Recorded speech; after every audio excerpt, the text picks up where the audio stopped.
Republicans are one step closer to getting their tax reform bill across the finish line. They're expected to vote on the bill before the close of business tomorrow, which means it can happen any minute. President Trump spent today rallying supporters in Missouri, and Senator John McCain says he will support this tax reform bill.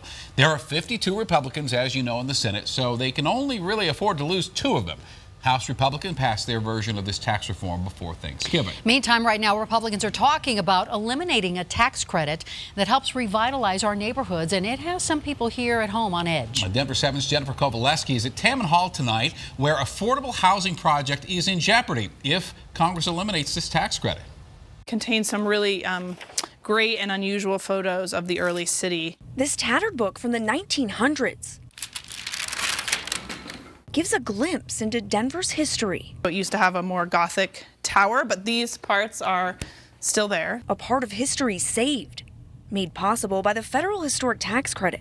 It provides 20% tax credits for the investment that goes into the building.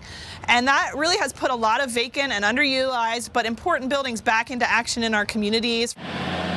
Perhaps the most iconic example, Denver's Union Station, where those original wings from the past are still here today. We would characterize the loss of the credit as a historic decision in the wrong way. Annie Levinsky runs Historic Denver, a nonprofit dedicated to saving old Denver, now fighting to save its most important preservation tool. And without it, we really won't be able to go to developers and say, hey, if you do this thing that is good for our community, you will get an incentive and your project will be more achievable and more profitable. Once crumbling reminders of the past, old historic school buildings like this one in Wheat Ridge are given new hope through the program that's now on life support and may be completely eliminated under the new tax plan. Buildings that we all frequent and take for granted today were made possible by this program. 380 historic buildings in Colorado have already benefited from the tax credit, including the Lowenstein Theater on Colfax and the Sugar Building downtown.